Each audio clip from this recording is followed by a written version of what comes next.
चंद्र जी की जय।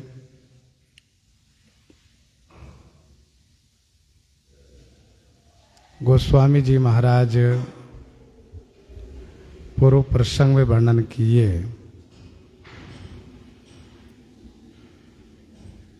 चित्रकूट में अयोध्या वासियों की सेवा में कंदमूल फल लेकर के कोल भील आए हैं। इन लोगों की गरीबी देख करके अयोध्यावासी इन्हें द्रव्य देने लगे हैं, तो इन लोगों ने द्रव्य लेना स्वीकार नहीं किए तथा धर्म पूर्वक बातें कह करके अयोध्या वासियों को आनंदित कर दिए।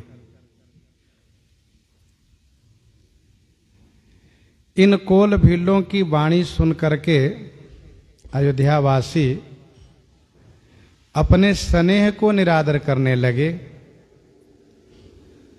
तो गोस्वामी श्री तुलसीदास जी ने कहा कि यह है रघुवंश भूषण श्री राम जी की कृपा कि लोहा भी लौका को लेकर के पार कर रहा है, जबकि लौका लोहा को पार करता है। लोग जब तैरने के लिए सीखना प्रारंभ करते थे तो लौका ही कमर में बांध लिया करते थे, जिससे कि हम पानी में डूबने से बचेंगे। तो लौका स्वयं तरता है, औरों को तारता है, लेकिन लोहा स्वयं डूबता है और दूसरों को डुबाता है। कोई लोहा और पत्थर अपने शरीर में बांध करके नदी पार करना चाहें तो वे नहीं कर सकते, वे डूब जाएंगे। तो श्री राम जी की कृपा से असंभव संभव होता है, अनहोनी होनी में बदल जाती है, कठिन कार्य सुगम हो जाया करता है।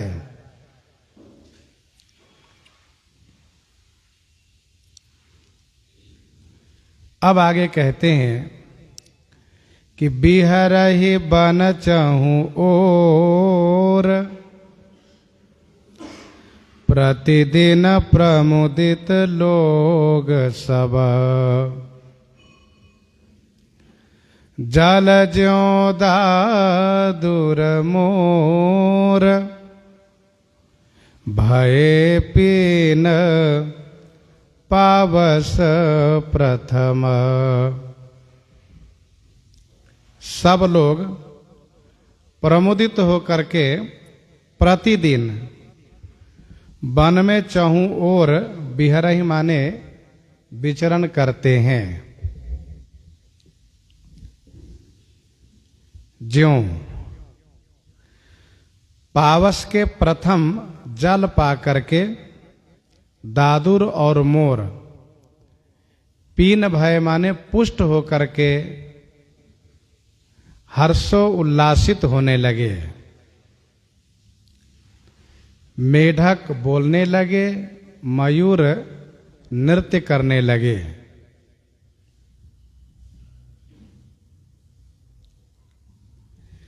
बिहरहि बन चहु ओर प्रतिदिन प्रमुदित लोग सब। सब लोग बड़े आनंदित होकर के प्रतिदिन चित्रकूट के वन में विचरण करते हैं। राम शैल वन देखन जाहि जहाँ सुख सकल सकल दुख नाही। सब आनंदित रहते हैं। गोस्वामी जी महाराज इन प्रजाजनों के आनंद को इस प्रकार से वर्णन कर रहे हैं कि जैसे जैसे दादुर और मोर पावस माने वर्षा ऋतु के प्रथम जल पा करके पुष्ट हो करके खुशी प्रकट करने लगते हैं। अर्थात श्री राम विरह रूपी ग्रीष्म ताप से यह प्रजाजन संतप्त थे। श्री राम जी का दर्शन, श्री राम जी से मिलन, यह वर्षा के प्रथम जल का संयोग है। और ये प्रजाजन दादुर और मोर के स्थान में है। पर ध्यान रखना चाहिए कि वर्षा के अंत में पुनः दादुर और मोर की वह खुशी छीन ली जाती है। वर्षा का अंत हुआ कि उनकी खुशी छीन गई। वैसे ही इन प्रजाजनों को श्री राम जी के विरह पर पुनः खुशी छिन जाएगी। अभी तत्काल सबको विशेष आनंद प्राप्त है।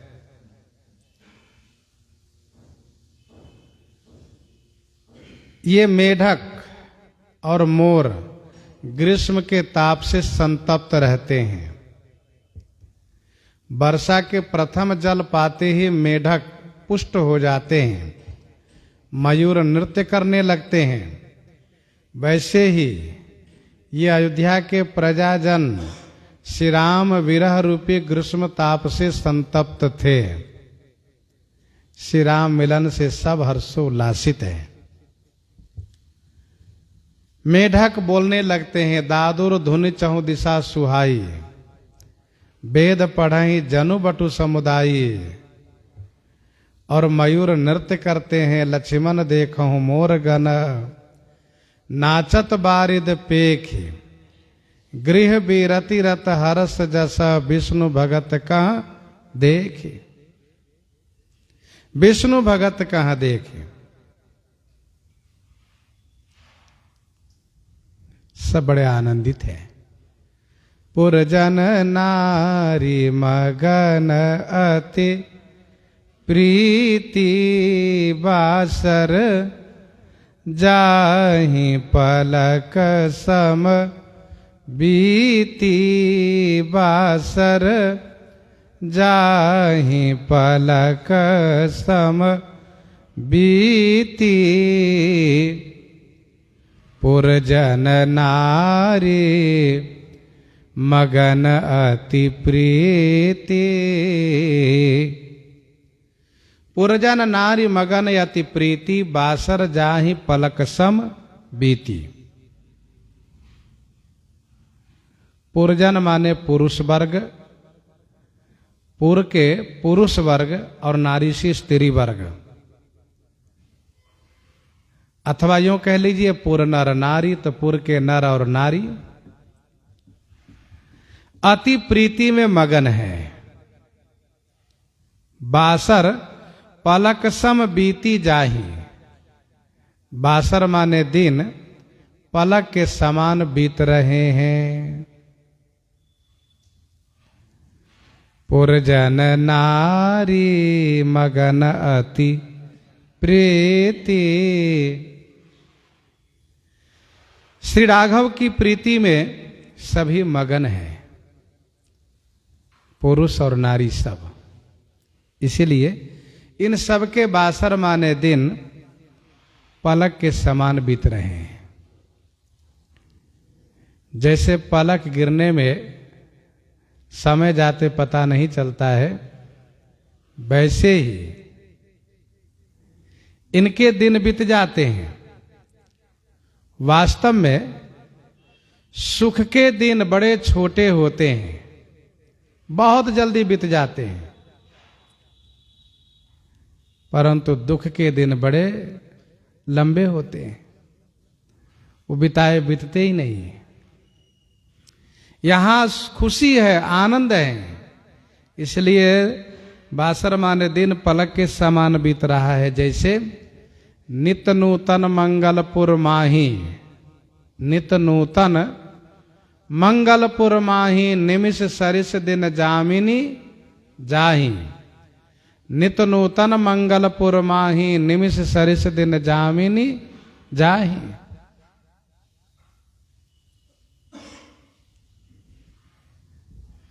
ब्रह्मानंद मगन कपि सबके प्रभुपद प्रीति, जात न जाने दिवस तिन्ह गए मास खट बीती।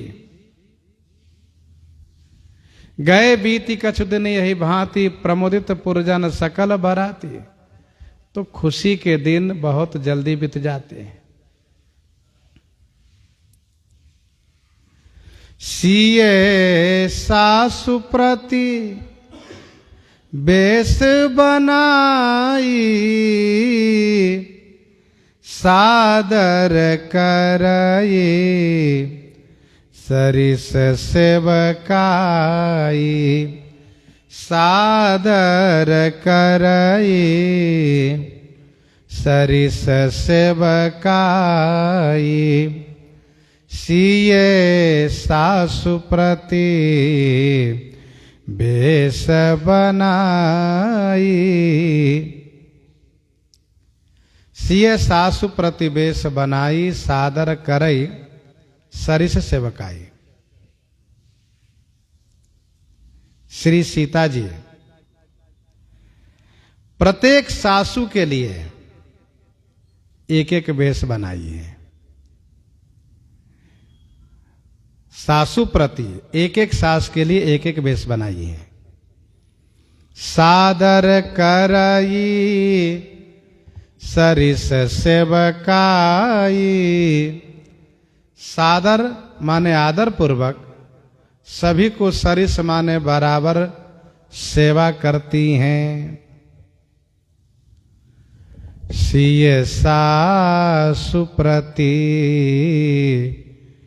बेस बनाई। श्री सीता जी सभी सासुओं के लिए एक एक वेश बनाई। 700 सासुएं हैं, सबके लिए वेश बनाई है।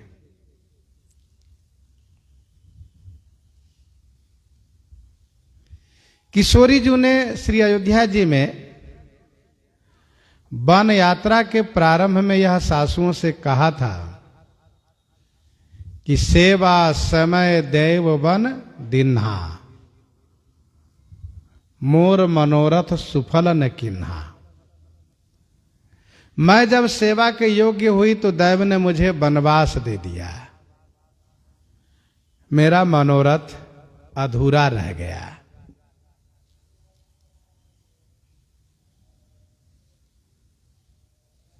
अब चित्रकूट में श्री किशोरी जी को मौका मिला है सासुओं की सेवा करने का, और सभी सासुओं के प्रति श्री किशोरी जी का बराबर भाव है, जैसे कि सभी सासुओं के हृदय में श्री किशोरी जी के प्रति बराबर वात्सल्य है, स्नेह है। कौशल्यादि सासु गृह माही, सेवई सबन ही मान मद नाही। कौशल्यादि सासु गृह माही, सबकी सेवा करती है। तो यहां पर भी आदर पूर्वक सबकी सेवा बराबर कर रही हैं। सादर करई सरिस सेवकाई।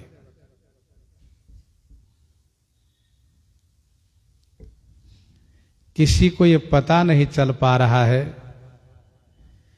कि किशोरी जो दूसरी सासू की भी सेवा कर रही हैं।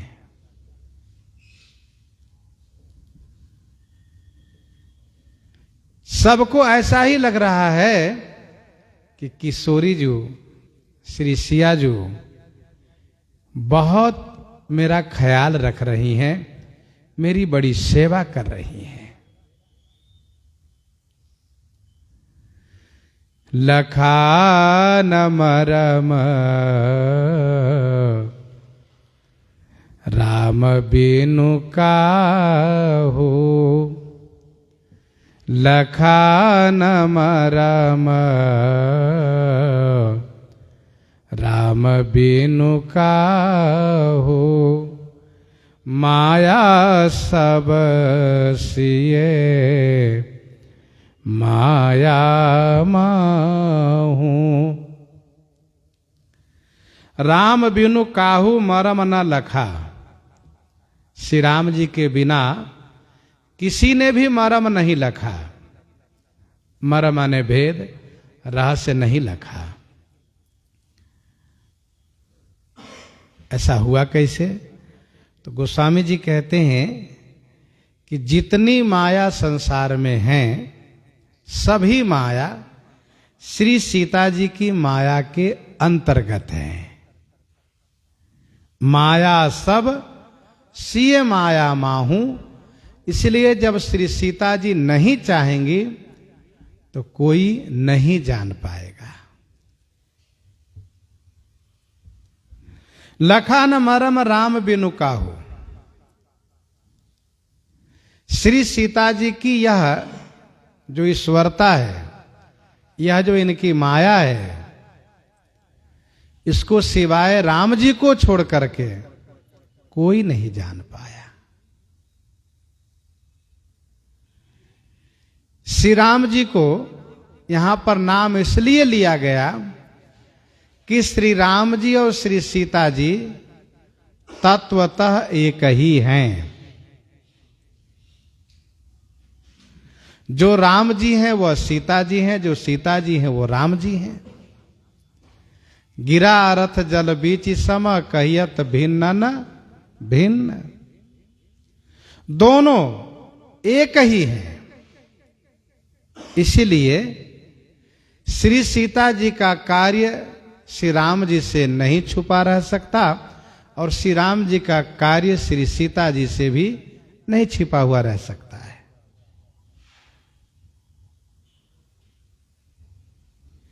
लखान मरम राम बिनु काहू, माया सब सिय माया माहू।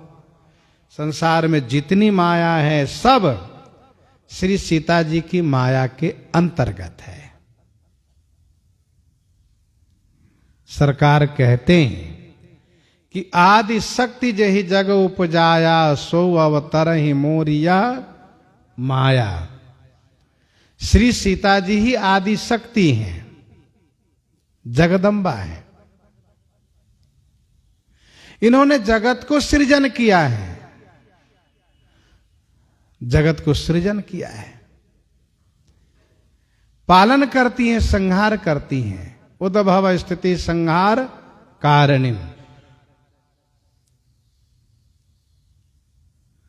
श्री सीता जी वह हैं जिनसे त्रिदेवी अनेक रूप में अवतरित होती हैं। जासु अंश उपजहि गुण खानी, जासु अंश उपजहि गुण खानी, अगणित लक्ष्य उमा ब्रह्मानी। जासु अंश उपजहि गुण खानी, अगणित लक्ष्य उमा ब्रह्मानी।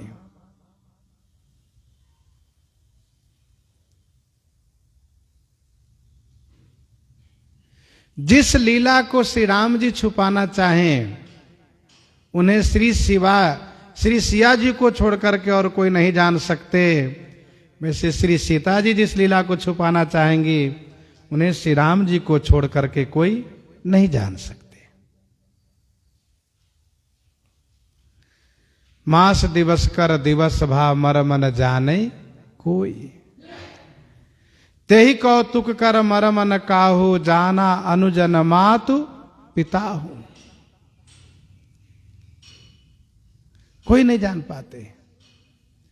श्री राम जी श्री कागभूषुंडी जी के साथ इतनी बड़ी लीला किए लेकिन किसी को पता नहीं चलने दिए। अनुज माता पिता कोई नहीं जान पाए।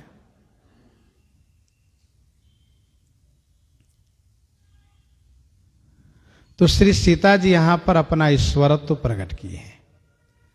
जैसे विवाह काल में बारातियों की सेवा में ईश्वरत्व प्रकट की थी। जानी सिय बारातपुर आई, जानी सिय बारातपुर आई, कछु निज महिमा प्रगति जनाई।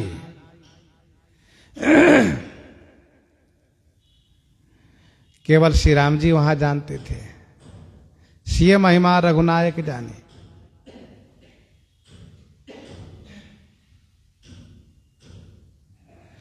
अरण्य कांड में गोस्वामी जी ने लिखा कि निज प्रतिबिंब राखित सीता, तैसे शील रूप सुविनीता, लक्ष्मण हूं यह मरम न जाना।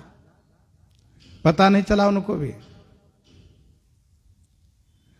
तो गोस्वामी जी बिल्कुल स्पष्ट कर दिए कि दुनिया की, ब्रह्मांड की जितनी माया है, सभी माया श्री सीता जी की माया के भीतर है। इसीलिए श्री सीता जी जिस बात को छुपाना चाह रही है उसको कोई जान नहीं सकते। अच्छा, किसी सासू के मन में यह बात नहीं आई कि मेरी जैसी सेवा दूसरी सासू की भी हो रही होगी। भक्ति देश में वह आनंद प्राप्त होता है कि जीव अपने में ही परिपूर्ण होता है, अपने में ही वह आनंदित होता है, बगल वाले को नहीं देखता है कि उसको आनंद। फिर भी हम बगल वाले को देखते हैं कहीं उनसे मेरा सुख कम तो नहीं है, और यदि कम है तो परेशानी होती है, अच्छी होती है। ये भौतिक देश की और भक्ति देश की ये सबसे बड़ी विशेषता है कि जो आनंद प्राप्त होता है वहीं पर उनको पूर्ण संतुष्टि है, बगल में झांकते नहीं हुए, अपने में संतुष्ट है। ब्रह्मांड के सभी सुख प्राप्त होने के बाद भी व्यक्ति को तुष्टि नहीं हो सकती, लेकिन भक्ति में यह विशेषता है कि भगवान की थोड़ी सी कृपा हो जाए तो भक्त वहीं पर संतुष्ट है।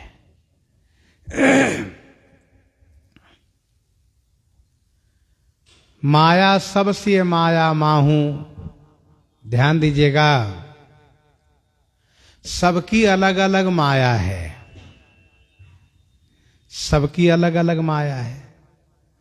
मनुष्य की माया है, यहां न लागहि राउरी माया।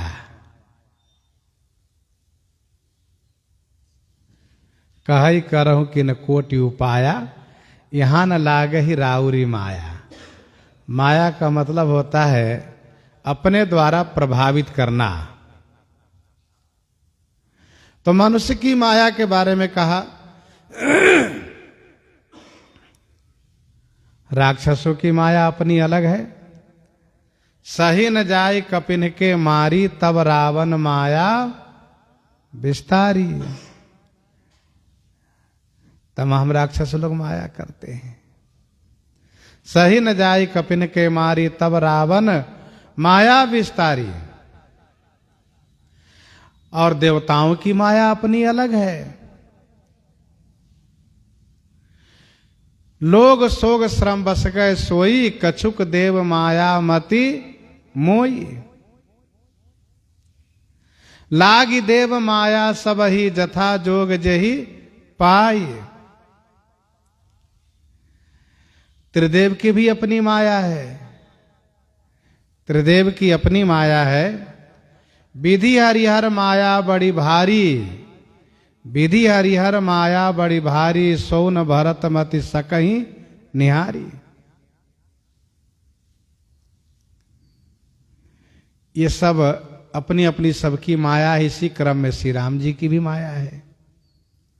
अति प्रचंड रघुपति कई माया, जही न मोह अस को जग जाया। सुनु खग प्रबल राम की माया, जो ज्ञान ने कर चिता पहरे। तो यह है सबकी माया। पर गोस्वामी जी बहुत स्पष्ट कर दिए कि जितनी माया है, मनुष्य से लेकर के श्री राम जी तक माया, सबकी माया श्री सीता जी की माया के भीतर है माया सब सिए माया माहू। जितनी शक्तियां हैं, जितनी माया है, सब किशोरी जी की माया के अंतर्गत काम करती है।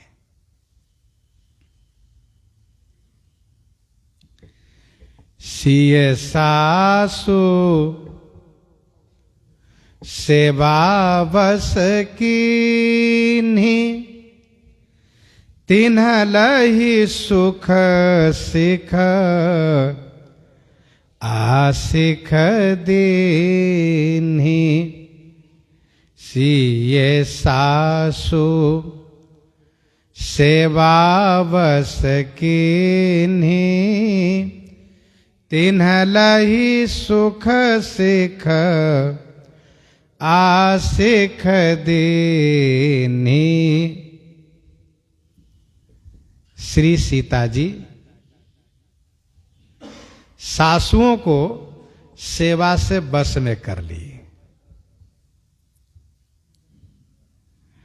और तिन्ह लही सुख, उन्होंने सुख प्राप्त किया और सुख प्राप्त करने के साथ साथ सिख आसिख दिन ही शिक्षा और आशीर्वाद प्रदान किया। ध्यान दीजिएगा, सेवा में वो शक्ति है, सेवा में वो शक्ति है कि भगवान बस में हो जाते हैं। तो फिर इसमें आश्चर्य क्या है कि यदि कोई प्राणी, कोई जीव बस में हो गए तो सेवा से परमात्मा बस में हो जाते हैं। और बताऊं, सेवा से बड़े बड़े क्रोधी स्वभाव के व्यक्ति बस में हो जाते हैं, क्रूर स्वभाव के जीव भी बस में हो जाते हैं। जीव का मतलब पशु पक्षी से और क्रोधी स्वभाव का मतलब इंसान से, ये बस में हो जाते हैं। पर ध्यान रहे, सेवा धर्म है कठिन। आगम निगम प्रसिद्ध पुराना, सेवा धर्म कठिन जग जाना। सेवा करने में सब सहना पड़ता है। सेवा करने में अपने मन के होने की कभी कामना नहीं करनी चाहिए। सेवा करने में सदैव स्वामी जो चाहें, उनकी जो इच्छा हो, उन्हीं में अपनी इच्छा को मिला करके रखना चाहिए।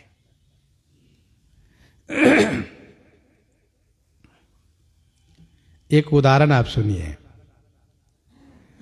गीतावली बालकांड 69 पद में गोस्वामी जी ने लिखा है, महर्षि विश्वामित्र जी महाराज बड़े क्रोधी स्वभाव के हैं। उनको बहुत जल्दी गुस्सा आती है। भारतीय इतिहास में कुछ संत ऐसे हैं जो क्रोधी के नाम से जाने जाते हैं, जैसे कि श्री दुर्वासा जी, महर्षि विश्वामित्र जी। इन लोगों को, इन दोनों में क्रोध बहुत है। जहां प्रतिकूल बात हुई बस गुस्सा आ गई, और गुस्सा आ गई तो सामने वाले को बहुत भय लगता है, क्योंकि क्रोध का परिणाम भयावह होता है। ऐसे क्रोधी महर्षि विश्वामित्र जी को श्री राम जी, लक्ष्मण जी अपनी सेवा से बसीभूत कर लिए, बस में कर लिए। जबकि महर्षि विश्वामित्र जी के क्रोध से श्री गुरु वशिष्ठ जी के कहने पर श्री दशरथ जी महाराज डरने लगे थे। गुरु श्री वशिष्ठ जी ने कहा, राजन, ये बाबा बड़े क्रोधी हैं, ध्यान रखो, ये गुस्सा करेंगे तो बड़ा अमंगल हो जाएगा, इनको गुस्सा ना हो ऐसा प्रयास करो।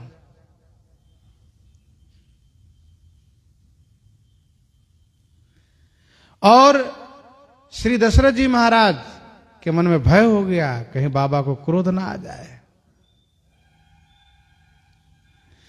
परंतु श्री राम जी ऐसी सेवा की है कि विश्वामित्र जी बिल्कुल अनुकूल हो गए,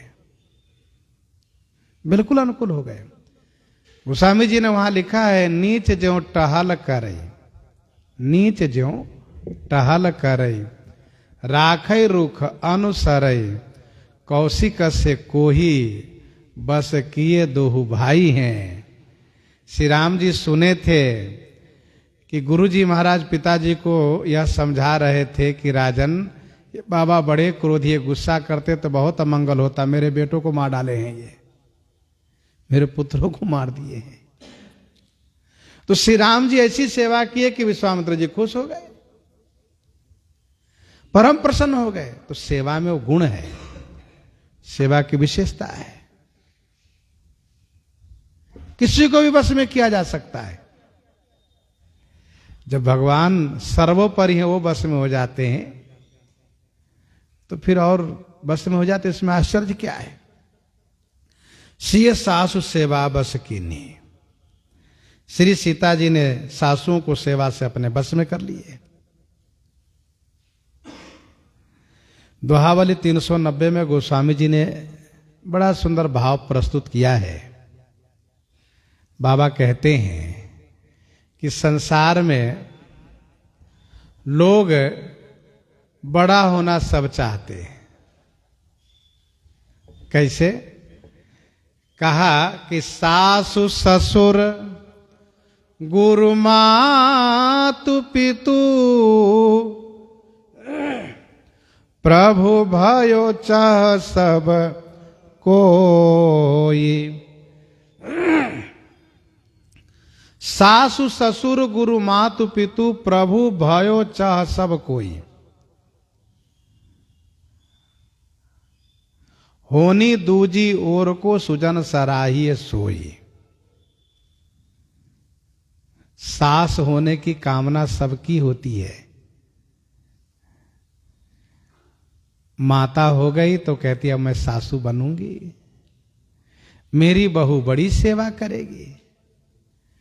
और आप अपनी सासू को कितना ख्याल रखती हो? कहा मेरी सासू का स्वभाव ठीक नहीं है। अच्छा, तुम्हारा स्वभाव बहुत ठीक। कहा? तो सासू होने की कामना सबकी होती है। कब? जब वो मां हो जाती है, तभी से ही। वैसे ही पुरुष भी पिता बनने के बाद तुरंत ससुर होने की कामना हो जाती है उनको। और मातु पितु, सासु ससुर गुरु, हाँ, गुरु बनने की इच्छा सबकी हो जाती है। जैसे ही हम चेला बन गए, बस अब हम भी गुरु बन जाए। क्यों? तो हमारी सेवा हमारे चेले करेंगे। आप अपने गुरु जी कैसी सेवा करते हो, सोचो। तो सासु ससुर गुरु मातु पितु, माता पिता बनने की इच्छा सबकी हो जाती है। विवाह होते ही अब एक ही कामना रहे कि माता पिता बने हम। अच्छा, चाहे वो सास ससुर बनना चाहे, चाहे गुरु बनना चाहे, चाहे माता पिता बनना चाहे, केवल इसी स्वार्थ के लिए कि मेरा बहुत ख्याल रखेंगे, मेरी बड़ी सेवा करेंगे, इसी स्वार्थ से, और कोई कामना नहीं है। केवल अपने स्वार्थ के लिए। गोस्वामी जी कहते होनी दूजी ओर को सुजन सराहिए सोई। जो दूसरी ओर को होना चाहे वही सज्जन द्वारा प्रशंसित होते हैं।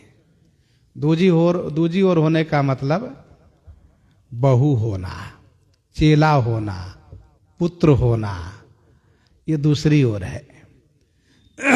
बहू बनना नहीं चाहती, चेला बनना नहीं चाहते और पुत्र बनना नहीं चाहते, लेकिन सास ससुर गुरु और माता पिता होना सब चाहते हैं। मानस जी की विशेषता यह है कि मानस जी में श्री किशोरी जी बहू होने का क्या कर्तव्य है, बहू कैसी होनी चाहिए, तो बहू होना ही शिक्षा दे रही है। बहू होना ही शिक्षा दे रही है।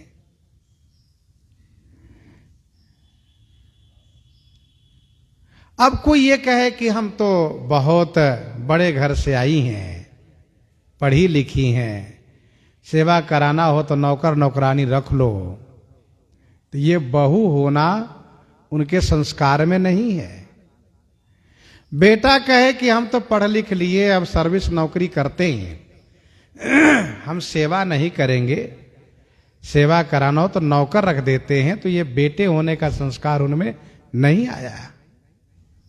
चेला कहे कि यदि हम अब बड़े प्रतिष्ठित हो गए, सम्मानित हो गए, महाराज बन गए, तो हम नौकर रख देते हैं सेवा के लिए, ये चेले होने का कर्तव्य नहीं पूरा किए। गोस्वामी जी ने कहा, होनी दूजी ओर को सुजन सराहिए सोई। श्री सीता जी सेवा कर रही हैं और सेवा से सभी सासुओं को बस में कर लिया। सब सासुएं यही सोचती हैं कि आहा बहू हो तो ऐसी। जो विधि जन्म देई करी छोहु, हो राम सिए पूत पतोहु। अब ऐसी बहू सभी सासुएं क्यों नहीं चाहेंगे? सबकी सेवा करती हैं। श्री कैकेयी जी की भी, ऐसा नहीं समझना जी कैकेयी जी की सेवा नहीं कर रही हैं, सो नहीं, इनकी भी सेवा कर रही हैं। सबने आशीर्वाद दी हैं, अखंड सौभाग्यवती भवा, खूब आशीर्वाद दिए, सदा सुहागिनी हो तुम, जब लगी मही शीश। अब गोस्वामी जी एक बात कहते हैं कि श्री सीता जी सेवा तो कर रही हैं, पर महारानी श्री कैकेयी जी बहुत पश्चाताप कर रही हैं, ग्लानि कर रही हैं। लखि सिय सहित सरल दो भाई, कुटिल रानी पछितानी अघाई। लखि सिय सहित सरल दो भाई। सिय सहित दोनों भाई को सरलता देख करके, सीधापन देख करके कुटिल रानी श्री कैकेयी जी अघाई माने भरपूर, पछतानी माने पछता रही हैं।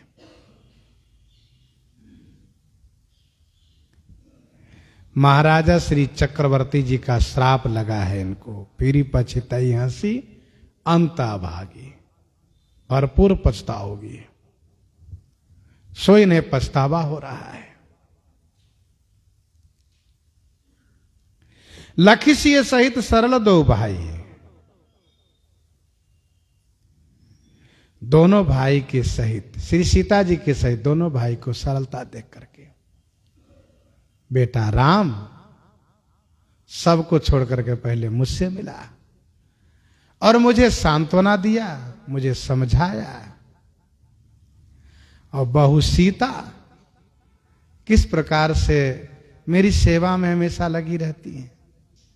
बेटा लक्ष्मण बड़ा ख्याल रखता है। एक मैं हूं कि मैंने अपनी ओर से सब बिगाड़ लिया।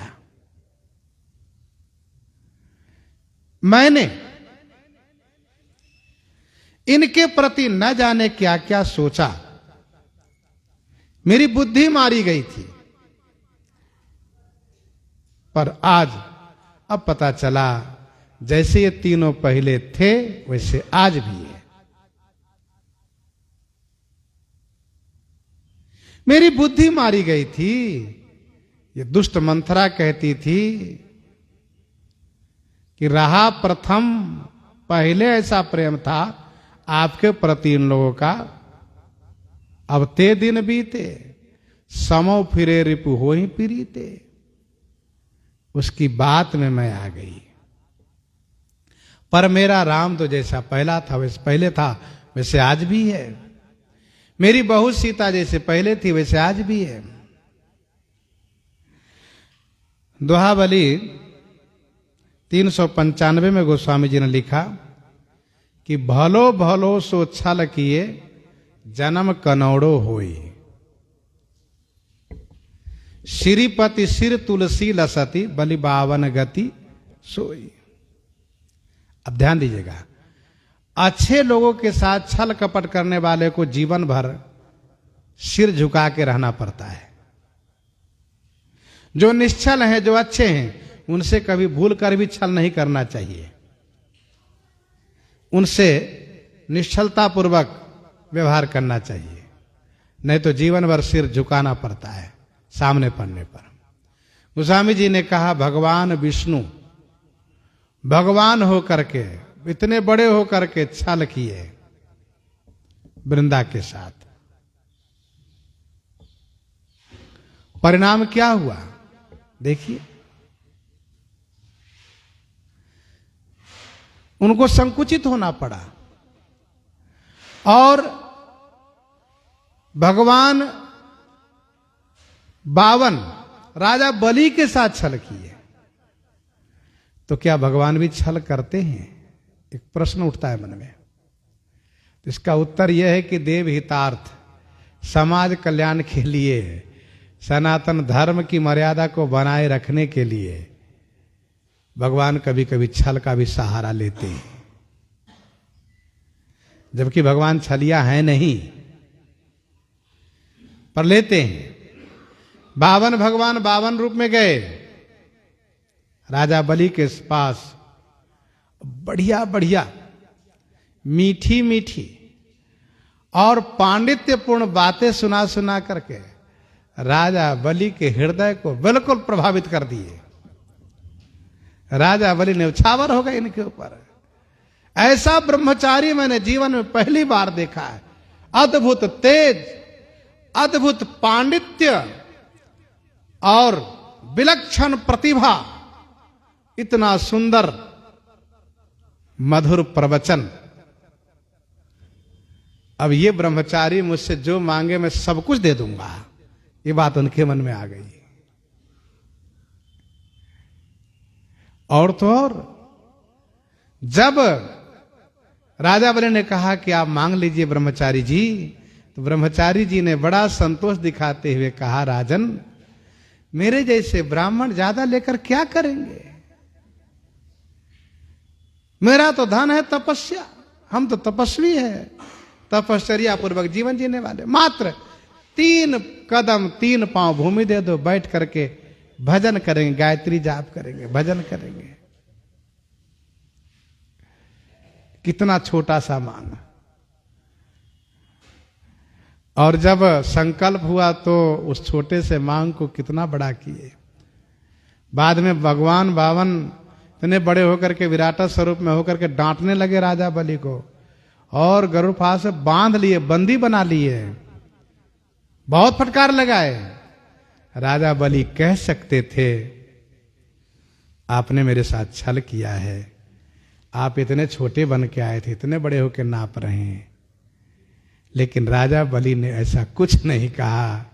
राजा बलि के हृदय में उनके प्रति प्रेम है, भक्ति है, भगवान है। ये सब तो इन्हीं का है, कोई बात नहीं। और जब इनकी विनम्रता देखते हैं तो भगवान इनको बुद्धि देते हैं, और इनके तर्क, इनके वचन के आगे भगवान प्रभावित हो जाते हैं। कहने का अभिप्राय यह है कि बड़े लोगों से समझदार सज्जन, बड़े लोग और समझदार सज्जन, साफ शुद्ध हृदय वालों के साथ कभी छल नहीं करना चाहिए, अन्यथा जन्म कनौड़ो होई।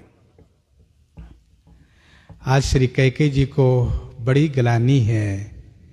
मैंने राम को असाधु समझा था, मैंने राम को बंद दिया, मेरी ये बहुत बड़ी भूल हुई। श्री कैकेयी के लिए गोस्वामी जी कहते हैं कुटिल रानी, कुटिलता कर चुकी है, कुटिल रानी अघाई पछताई भरपूर पछता रही हैं।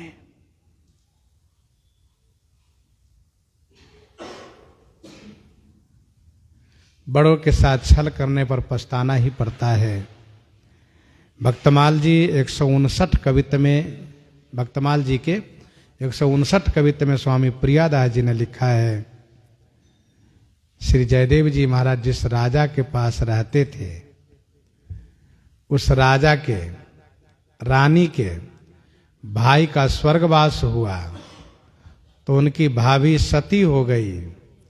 यह सूचना मिली रानी को तो रानी बहुत दुख प्रकट करने लगी और भाभी की प्रशंसा करने लगी।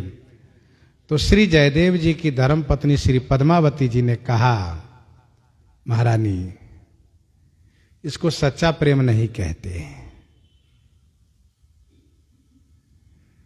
किसको? पति के मृत्यु पर उनके साथ चिता में सहगमन करना, इसको सच्चा प्रेम नहीं कहते।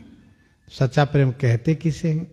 कहा कि सच्चा प्रेम उसे कहते हैं कि पति के मृत्यु का समाचार सुनते ही तुरंत मृत्यु हो जाना।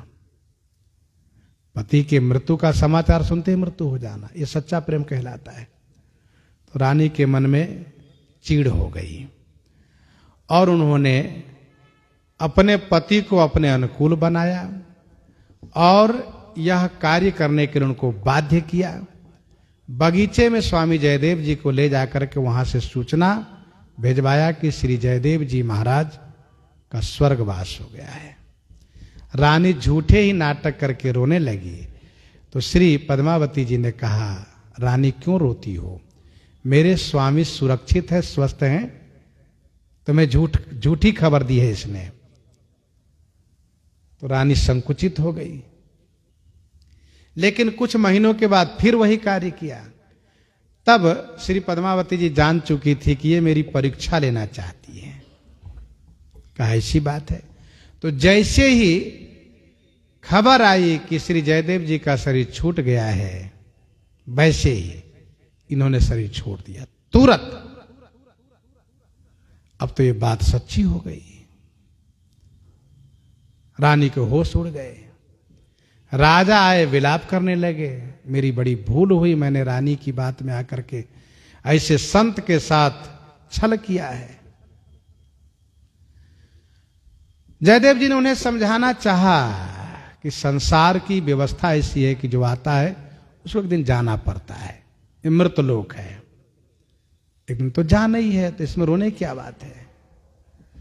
नहीं, राजा ने कहा, नहीं महाराज, मेरी इच्छा है कि आप इनको जीवित कर दीजिए।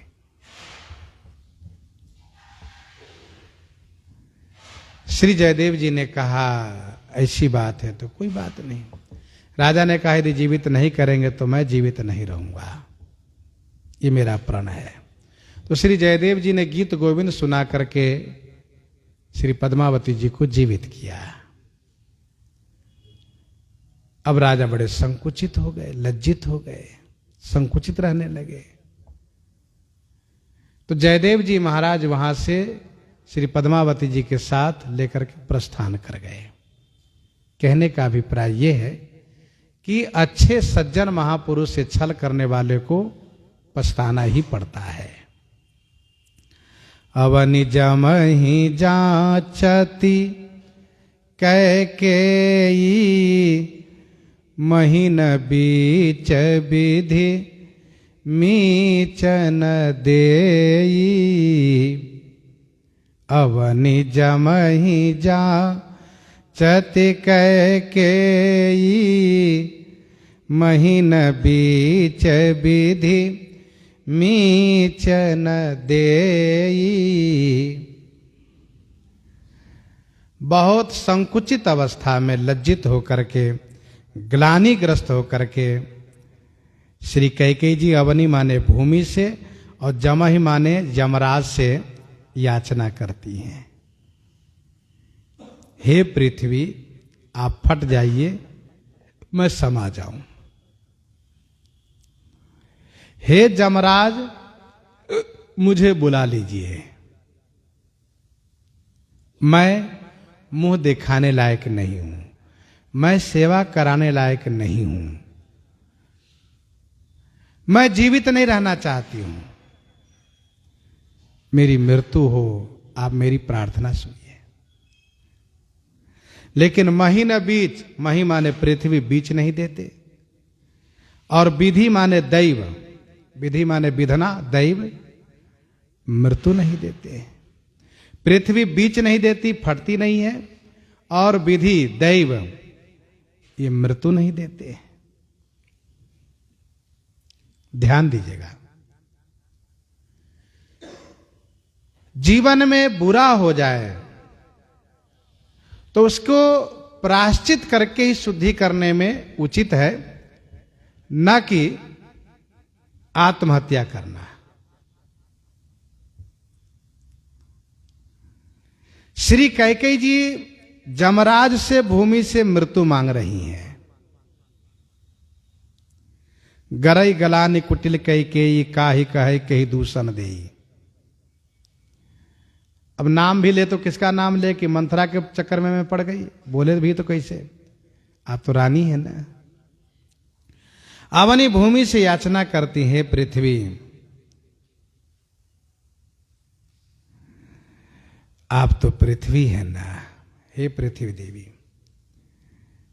आपका एक नाम अवनी है, अवनी माने रक्षा, आप मेरी मृत्यु देकर के मेरी रक्षा कर लीजिए, मैं मुंह नहीं दिखाना चाहती हूं।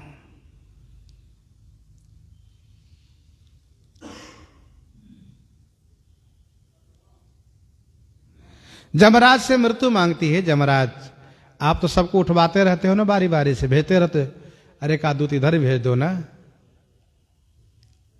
मैं नहीं जीवित रहना चाहती हूं। लेकिन श्री राम जी चाहते हैं जीवित रहें, माता कैकेयी की जिंदगी रहें, श्री राम जी चाहते हैं। जमराज में हिम्मत नहीं कि उठा ले इनको, पृथ्वी नहीं मार सकती, जगह नहीं दे सकती। श्री राम जी चाहते हैं माता कैकेयी रहें। अच्छा, श्री राम जी ये भी सोचते हैं इनके द्वारा बड़ा उपकार हो रहा है, दैव ने इनको माध्यम बनाया, लेकिन इनके द्वारा बड़ा उपकार हो रहा है। अपजस, निंदा, बुराई, कलंक सुन सह करके भी देश का हित करें, राष्ट्र का हित करें, तो उनकी मृत्यु कैसे हो जाए।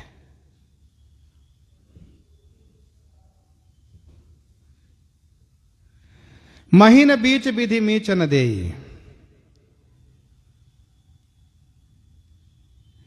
पृथ्वी जगह नहीं देती है, विधि माने दैव मृत्यु नहीं देते।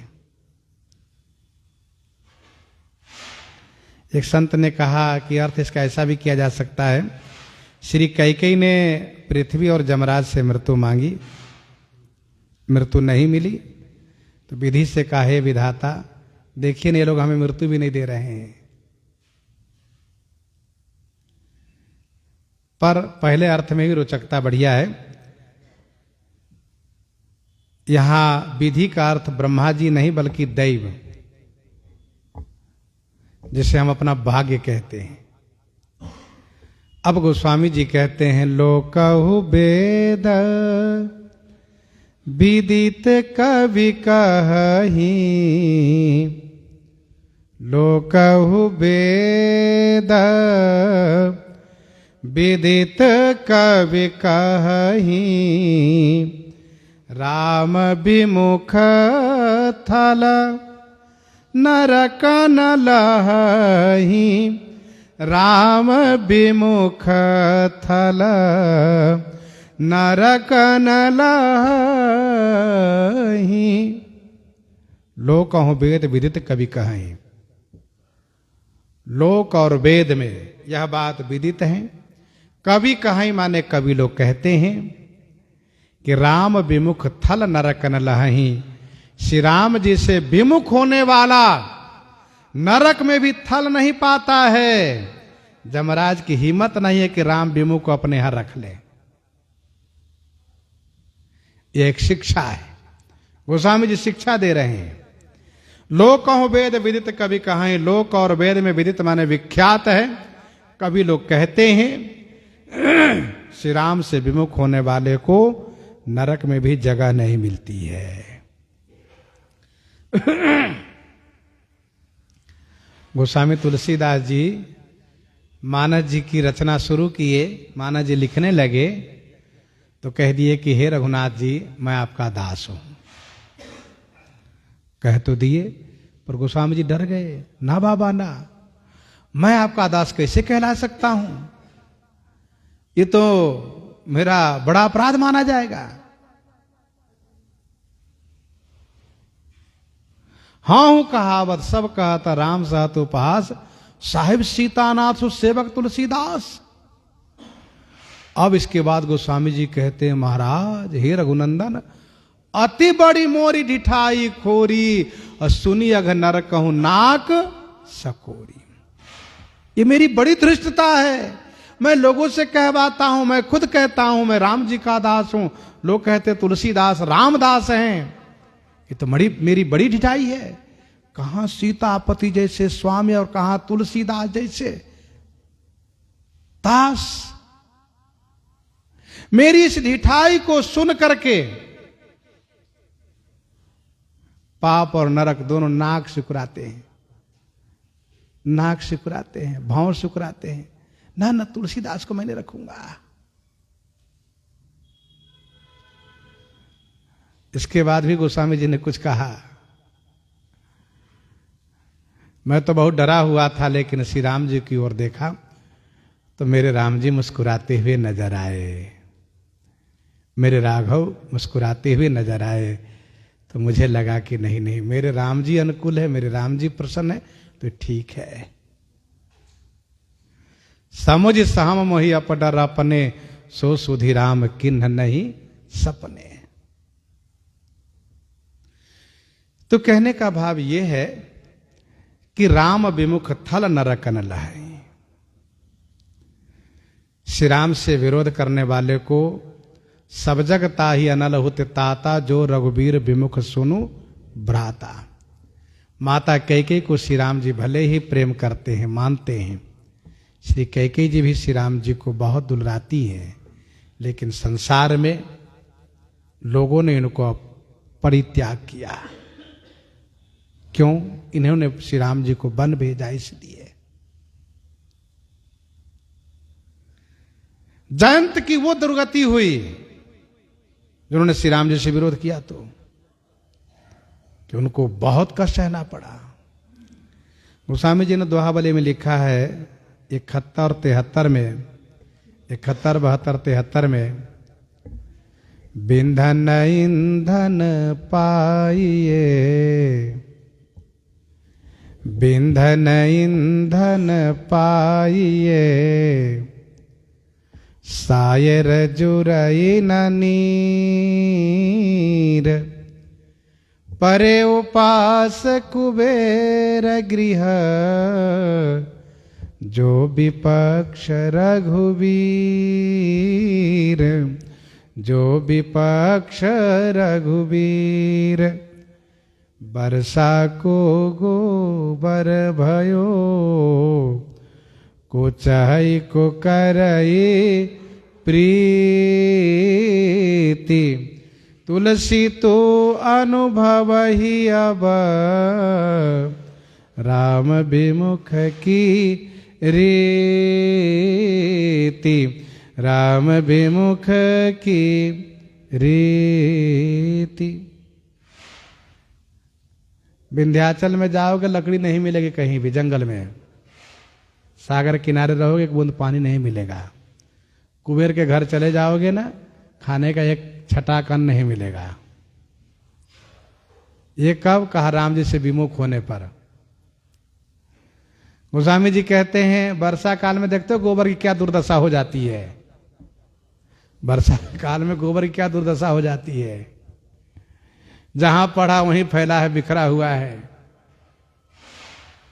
वैसे ही जैसे वर्षा गोबर कोई नहीं चाहता है, अन्य समय रोड पर गोबर पड़े हो, किनारे कहीं हो, उसको उठाकर तुरंत लोग कंडी बना लेते हैं, रख देते हुए सूख जाएगा, करसी हो जाएगी।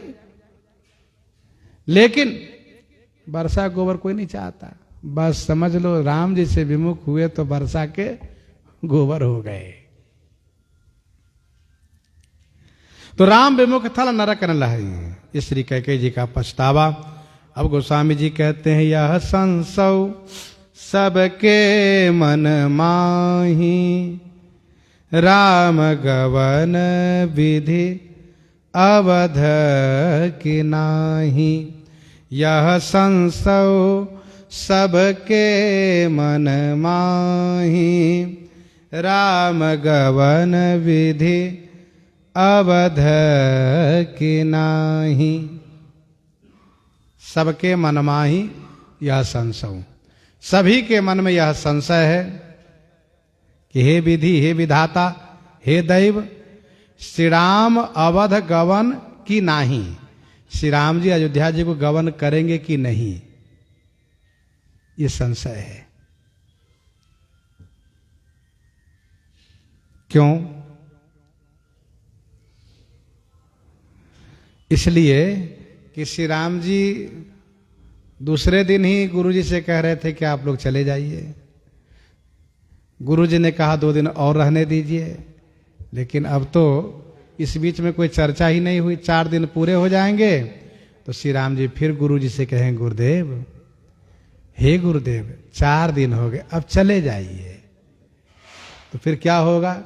गुरु जी कहेंगे भैया अब चलो हम सब चलते हैं। इसीलिए सब विधि से कहते हैं कि हे विधाता, हे दैव, ये बताइए श्री राम जी अयोध्या जाएंगे कि नहीं? उनका श्री अवध में गवन होगा कि नहीं? उनका गवन होगा कि नहीं? ये संशय है।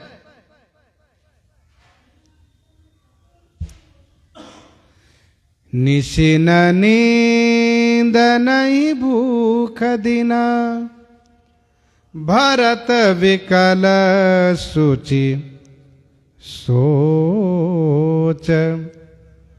नीच कीच बीच मगन जस, मी नहीं सलिल संकोच। निशिन नींद नहीं भूख दिन, भरत विकल सूचि सोच। श्री भरत सूची सोच में व्याकुल रहते हैं। इनको निशी मन रात में नींद नहीं आती है और न दिन में इनको भूख लगती है। जस जैसे नीच कीच बीच मगन, सलिल संकोच मी नहीं। जैसे नीच कीचड़ के बीच में डूबी हुई मछली जल को संकुचित देख करके, जल को सूखता हुआ देख करके व्याकुल रहती हैं, वैसे श्री भरतलाल जी महाराज बड़े व्याकुल रहते हैं। श्री भरतलाल जी दिन रात विकल हैं, न दिन में भूख लगती है न रात को नींद आती है। सूची सोच, सूची सोच माने पवित्र सोच है। ध्यान दीजिएगा, सोच सबका अलग अलग होता है। कोई पवित्र सोच में दुखी है तो कोई अपवित्र सोच में दुखी है। कोई पावन सोच में चिंतित है, कोई अपावन सोच में चिंतित है। और पावन सोच क्या है? तो पावन सोच यह है कि हम देश के लिए, राष्ट्र के लिए, धर्म के लिए जब हम सोच कर रहे हैं तो यह पावन सोच है। समाज के लिए, लोगों को भला कैसे, उसके लिए सोच कर रहे हैं, ये पावन सोच है। और हम दूसरों की हानि करने के लिए, इसका नाश कैसे हो, इसका अंत कैसे हो, और इनको हम कैसे समाप्त करें, इन सब बारे में अपने पेट भरने के लिए, अपने लिए निजी स्वार्थ से जिसका सोच है वो सोच असूची सोच है, अपावन सोच है। श्रमित भूप निद्रा अति आई, अशोक में सोव सोच अधिकाई। बड़ा सोच है तपस्वी उस कपटी मुनि को, पर उसका अपावन सोच है, पावन नहीं है।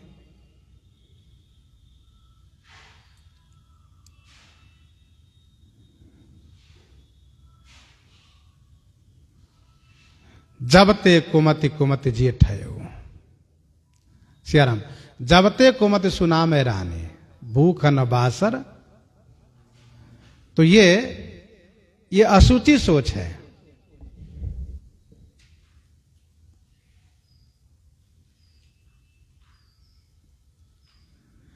तो पवित्र सोच में श्री भरतलाल जी महाराज मगन है, डूबे हुए हैं।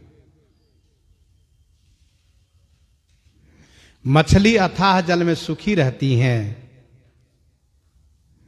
लेकिन जब जल घटने लगता है तो मछली कीचड़ में चिपक जाती हैं और व्याकुल हो जाती है कि जल तो सूखने वाला है।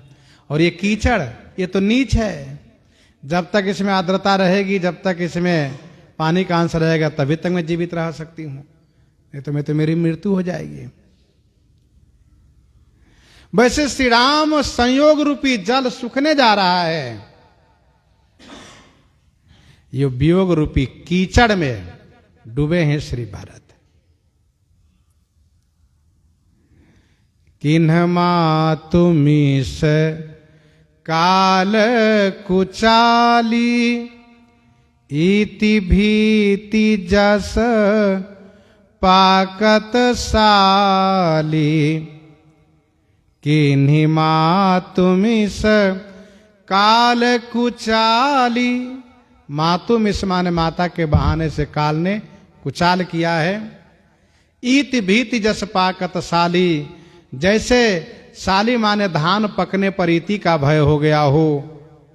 अब श्री भरतलाल जी इसी चिंता में डूबे हैं कि केहि विधि होई राम अभिषेकु, मोहि अवकलत उपाओ नयेकु। श्री भरतलाल जी रात रात भर सोचते हैं, दिन दिन भर सोचते हैं। प्रसंग को हम आप हृदयांगम करते हैं। आइए श्रवण करते हैं श्री वैराग्य संदीपनी से।